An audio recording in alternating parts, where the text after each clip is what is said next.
Dennis Allen post-game interview after the disaster in Green Bay. We are recording this on a Monday. He is recording this on a Sunday, obviously.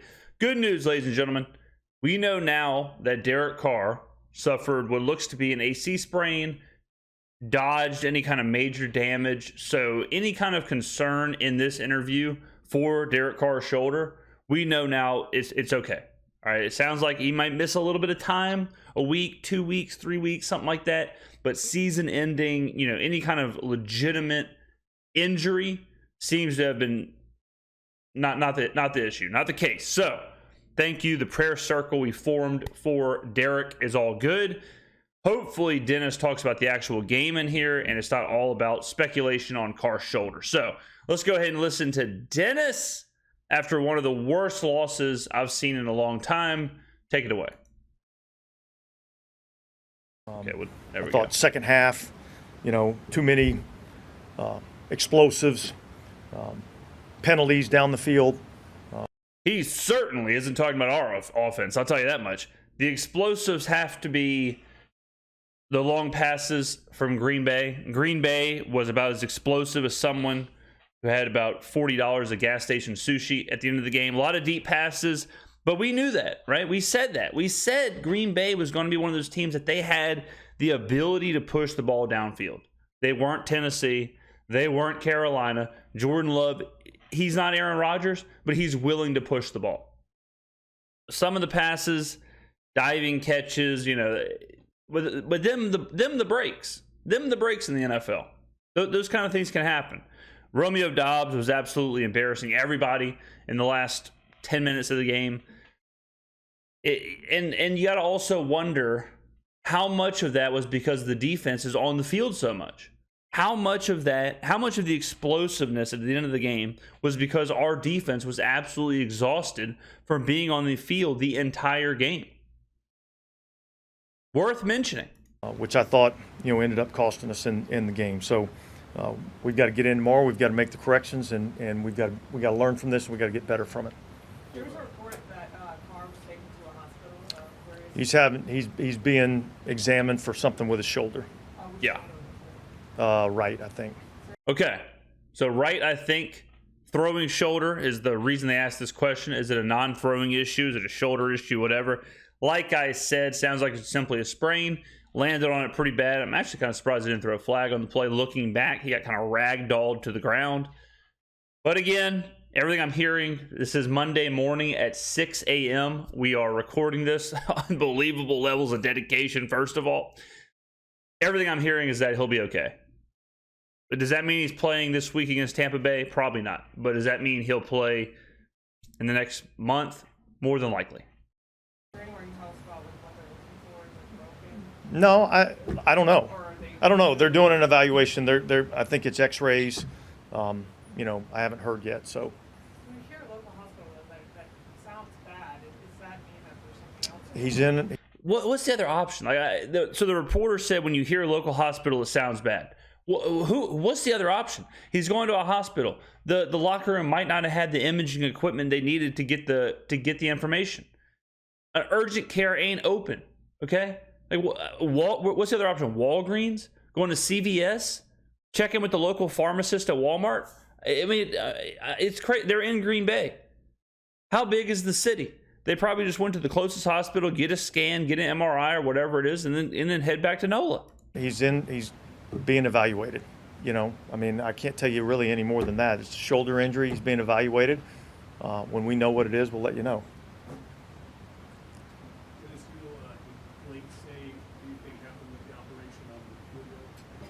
I haven't asked the question. We just got off the field, so. I think that was a question about the field goal. If something went wrong during the play, but I mean. Is there anything about the approach when you guys are up on C-17? No, I don't think. Okay, great question. So they ask about the approach. They ask about, hey, what is there a problem with the approach when you're up 17 points? Good question here, because yes, there is a problem with the approach. The problem with the approach is the Saints play games like people play Madden when they have the worst team and they're on the hardest difficulty. If they're up 10-0, 17-0, they immediately go into, okay, the game's over. Kill the game, crush the game, end it. Consolidate time, just burn it up. This is the NFL. This isn't 1A high school football in Mississippi or Louisiana or Alabama. All right. You got to score more points. You have to put the pedal to the metal. You have to keep playing. You have to keep moving forward. 17 points is not that big of a lead in the NFL. I don't care if you're playing the Chiefs or if you're playing the Green Bay Packers. The only team that a 17-point lead might be insurmountable is if somehow the Saints played the Saints. That might be it. The one thing we should learn from this, I didn't even realize this, but Dennis is going double shirt right here. You can see the double layer shirt. And this is more than likely because last week we talked about was it last week or the week before? We talked about the high levels of sweat. And he must have saw the video and he must have said, I got to go double up. I got to double up to stop the sweat. So kudos to Dennis for watching the channel. Put a comment below, Dennis. Let us all know you're here. But the Saints offense, they have to keep going. Like, they have to keep pushing. They have to keep trying to score. They have to try and put these games in chokeholds when you have leads like this. With a defense this good, you can't blow a 17-point fourth quarter lead. Same token, you can't hang your defense out to dry by making them stay on the field for 30, 40 minutes. When you look at a game like this, you're a first down away. You're a touchdown away. You're a field goal away. Anything towards the end there, the game's on ice. The game's over. But just this sputtering, this safe, this... And the more I look at the box score, the more it makes me want to vomit, just puke all over my own shoes. Rashid Shaheed has probably been... But this is the same thing, ladies and gentlemen, we talked about last season, where it was just random stuff every week. One week you'll get Taysom. One week you'll get Rashid Shaheed. One week you'll get Michael Thomas. One week you'll get running. One week you'll get passing. This week, Rashid Shaheed, nothing. No receptions. No yards. He scores a touchdown on the punt return. Nothing. How was he not involved in the offense at all? Nothing. Not a single pass. Taysom Hill, last week, best running back we had on the field by a mile in Carolina. This week, not even a handful of carries. Michael Thomas has been really, really, really good the entire season. No catches at halftime. What is the scheme? What is going on in the game planning sessions to where we can go into a game and then all of a sudden we look up and it's like, man, have you noticed that Shaheed doesn't have a catch? Hey, have you noticed that Taysom has 2 carries? Hey, have you noticed that Michael Thomas doesn't have a target? What do we do? What's going on here? What are we doing here? Why? Why is that? When you really look at the box score, it's like, how the hell are we even ever winning? Juwan Johnson, 2 catches. Michael Thomas, again, like I said, no catches at halftime. Taysom Hill, 4 carries. Rashid Shaheed, no catches. When you look at that, it's like, man, how did we even manufacture 17 points? I think so. I just don't think we executed as well as we should have, and I think 100%. They did. Yes. So that's really what it was. Yeah, I thought Jameis did fine stepping in. Jameis was all right. Jameis was fine. Look, he's coming in cold. In that situation, like you can't expect him to be Peyton Manning. I think some of the throws were some of the throws could have been better. He missed a few guys. Maybe held the ball a little too long. But I thought Jameis was all right. I didn't think there was much difference between him and Derek in the game. I have no problem with how Jameis played. Another thing, at the very end of the game, the last drive, hindsight, ladies and gentlemen, is 20/20. And I've seen a lot of people, and I kind of thought this too right after the game, where I was like, the last possession, if we run the ball instead of trying to throw for the first down, if we run the ball, then maybe we get 3 or 4 yards. Maybe Groupie makes a 42-yarder instead of the 46-yarder. But in real time, I was begging the team not to run. I was saying, don't run. That's so scared. That's so timid. It's 3rd and 8. Push the ball. If we push the ball, if we get a first down, we can basically drag the game to to the end. We can basically get it to a 2 seconds on the clock field goal, 35 yard or something like that. Like, do it, go for that. And I'm glad they did. It's easy to see the game play out and then say, oh, well, they should have done this exact thing. But let's say we do run it, okay? And let's say we get 3 yards, and all of a sudden it's a 43-yarder. And let's say Groupie makes it. There's still a minute on the clock.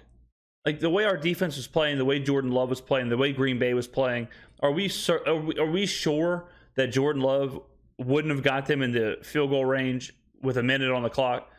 I don't know. So I talk about this all the time, but don't let the results, don't let the short term affect how you look at the long term. I think the way that we handled that possession was okay, versus a more timid, kind of shelled up play calling style. To look at the tape and really go back and evaluate where he was, but yeah, I mean, I look, overall, I'm just gonna say, like, it wasn't good enough for any of us. Yes. So I'm not pointing anybody individually out. I'm just saying, as a team, we weren't good enough. For sure. We got to be better than that. Got to be better all year long. Particularly in the second half. Yeah, we didn't score a point. The eye calls. Did you have a problem with either one of those calls, or did you think?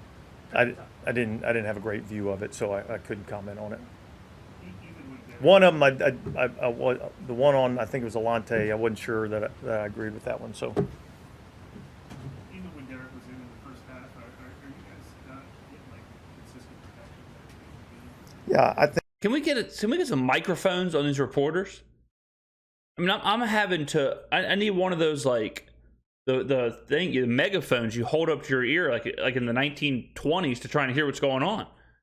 Man, I think it needs I think they asked about protection when Derek Carr was in. to be better. Yeah. And for whatever reason, we got to figure that out. Particularly early in the game. So I think that's something that we've got to improve and we've got to get better at. We knew that this was a team that could rush the passer. Did you have any idea where he's at to kind of just get that started faster, the protection? Say it again. Do you have any idea? Can you put your finger on, like, maybe Riot isn't starting? Well, look, there's a couple of them where we just got beat early, and so we'll have to keep looking at what are we doing technique-wise, what are we teaching, are we teaching the right things, but certainly that's an area that we've got to. We are going to the 4th week of the season. I every time I hear this, it blows my mind. What are we teaching?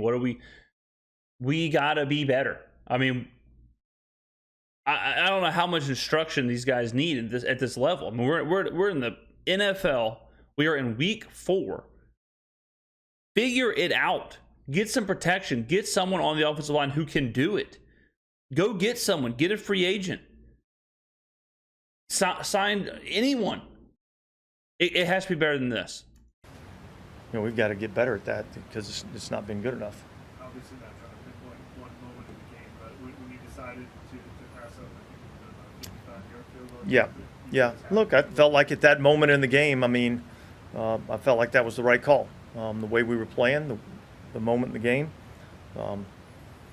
Turns out that those points right there could have been a big deal, but. Yeah, you can't look at that either. They're talking about passing up field goals and going for it and stuff like that. The thing with the Saints is that, and we saw it on the last drive. What did we see on the last drive?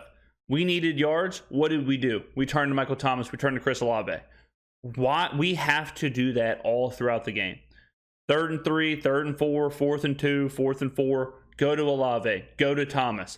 Michael Thomas has proven he might have the best hands in the NFL as far as a possession receiver. Go to him to get these yards. We have to just start doing what works. What works is feeding our playmakers. If we're having trouble with protection, let's start some screen passes. Kamara's not in. We have Raheed Shaheed. Throw screens to Shaheed. Do anything. Quick passes to Olave. Quick stuff to Thomas over the middle. I don't know what else to tell you. But 17 points, 16 points, 20 points a week. We have not scored over 21 points yet this entire season. The Miami Dolphins just scored 70 points. Right now on the season, we are losing, let's see, 37. We're losing 44 to 70. How many games is it going to take us to score 70 points? Right now, we're at 3. Do we reach a total of 70 points by the end of week 4? I know we're not the Dolphins, but I'm telling you. Think about how bad the Broncos were against Miami. Think about how bad they were. Think about how bad Miami is in general. And they scored more points in that game, or the same amount of points, that we've scored in any game this season. 20. We got to get over the hump. We've got to keep pushing but we got to keep scoring. We have to somehow figure out how to get the ball in the end zone. You know, everybody's got the ability to look back and see how it ended and question what you did, but I thought that was still the right decision.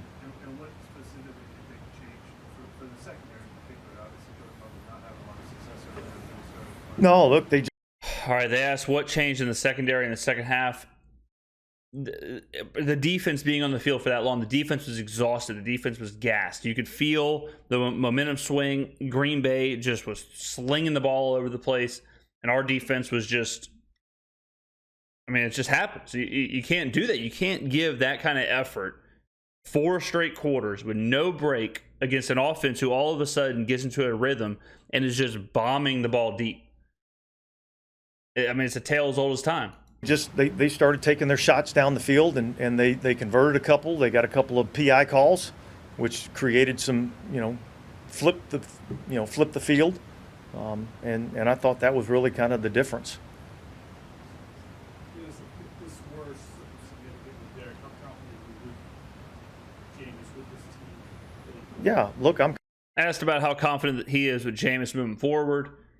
Hate these kind of questions because what else is he supposed to say? But I think we'll be fine with Jameis. Obviously, Jameis isn't Derek Carr, but if we're talking about 2 weeks, 3 weeks max for Jameis to try and navigate the Buccaneers, the Texans, and the Patriots, I would think we should be able to go 2-1 in those 3 games, and we should be 4-2 going into the Jacksonville game, and hopefully Derek Carr is back by then. confident in our football team. We stumbled today. We'll learn from it. We'll get better from it, and we'll keep going. How would you describe how Derek was as he was leaving? Did you get a chance to talk to him at all? This young man asked how Derek was when he was leaving. I would assume he was probably pretty worried because I'm sure Derek Carr is thinking, I want to be the man. I want to prove that I can do this. I want to prove my doubters wrong. Derek Carr's got a lot of pressure on him. Derek Carr probably takes this very seriously, being the face of the franchise. So I'm sure if he's staring down a serious injury, I'm sure he was probably concerned that the season was over. Yeah, look, I mean, he was, frustrated. He was hurt. So, and then they took him in the medical tent and, told me he'd be out for the game, which, and so they said they were taking him to get some evaluation, and then we'll see where that goes. Were you frustrated at all with the spirit of the team seemed to be affected? So you're frustrated with the spirit of the team. The Saints, I said the same thing last year. The Saints play hard. The Saints always play hard. When you have DeMario Davis, when you have Cam Jordan, when you have leaders like that in the locker room, you're going to play hard. So the spirit of the Saints, that has never been in question. I have never once said, man, we're kind of lackadaisical, we're kind of whatever, we're kind of blasé. What they should be asking is the spirit of the coaching staff. The coaches are failing this team. That's it. The game plan, the scheme, it's failing this team. Bottom line. Carolina, last drive of the game, the decision to play some ridiculous prevent defense when the defense has been clamping down the Panthers the entire game, that decision failed the defense. That decision put us in a situation where an onside kick, we could lose that game. This game, everything about the offensive scheme failed this team. They are out 7 starters. They are out Jair Alexander, David Bakhtiari, Christian Watson, all these, Aaron Jones, and we can't capitalize? We can't put up more than 10 points on offense? Why? Why is Taysom have 4 carries? Why does Raheem Shaheed have 0 catches? Shaheed has been a focal point of the offense coming into this game. How do you just blank? He returns a punt. He shows, but man, this guy's got something going on. He can kind of create. We need a spark. Maybe let's get the ball to Shaheed. Your team leader in receptions does not have a catch at halftime. What's going on? Like I said, it's from week to week. We're right back to where we were last year. We're week to week. You don't know where you're getting. First week of the game, or first week of the season, Taysom Hill is barely even there. Second week, Taysom Hill is the leading rusher. Third week, he's barely even there. First week, Raheem has, 7 catches? He has a touchdown in every game. This week, nothing. Raheem Shaheed had the same amount of catches I did. And I was on my couch in New Orleans eating Showbird's fried chicken. And Shaheed was in Green Bay on the field. No, I don't think that was it at all. Once they kind of got the momentum, it was hard for us to try to get it flipped. And I don't know that we ever really did. No, we did not. We did not score a point in the second half, and we gave up 18 unanswered in the fourth. The issue, Dennis, is that we waited until they got the momentum to try and get it flipped. When we had the momentum, when we were up 17-0, we should have kept going. Throw some wrinkles in there. Get some other people involved. This loss is especially aggravating for me because everything that we have said for the better part of a year, because it went to last year as well, but all off season, first week, second week, pregame, what have we said? We're timid. Our offense is pathetic. It's stagnant. We have too many playmakers to be this bad. We can't get the ball in the end zone. We can't have long drives. And look what happens. We blow a game. We should be 3-0. We blow this game because of every single thing we have said. It's disgusting. I have heartburn and indigestion looking at the box score of this game. Ladies and gentlemen, let me know in the comments below what you think.